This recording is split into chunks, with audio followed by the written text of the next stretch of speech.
Hello and Shabbat Shalom to you. Hope that you are enjoying Friday, but are soon going to be even more uh, filled with the joys of Shabbat as we approach into Shabbat in a few short hours into the Torah portion of Shoftim. Shoftim means judges. It is in the book of Dvarim, in the book of Deuteronomy. We are still in it in the 37-day long speech from Moses. And it is a very popular Torah portion. It has perhaps one of the most famous Torah phrases of all Torah phrases sits in this week's Torah portion.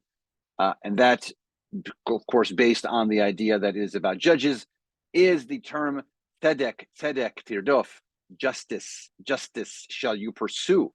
So it is the motto, it is the logo, it is all over a lot of the Jewish world, this idea of pursuing justice. And the structure of the sentence also is very important because it says justice, justice so you pursue, not just one justice, but all of the dialogue and all of the midrash, all of the stories and the construct of why the doubling of the word tzedek, tzedek tirdof. Believe it or not, though, we're not going to talk about that right now, but it's in this week's Torah portion. I actually want to talk to you about. There are also other really cool things about war, pieces of war and engagement, and ways that you can excuse yourself from war in this Torah portion. But as you can see behind me, this idea of judgment. There's this big gavel behind me.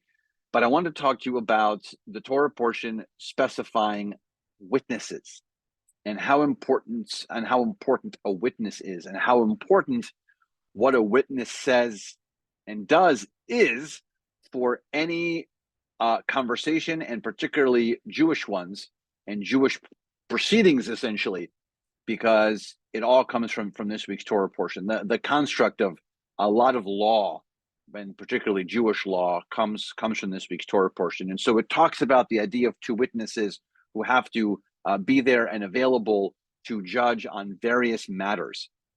And then it goes on further to talk about the details of the persona of these judges and these witnesses, because they have to be clearly people who are not swayed easily, who cannot be paid off, who are not swayed, because clearly they have to be fair when they give judgment.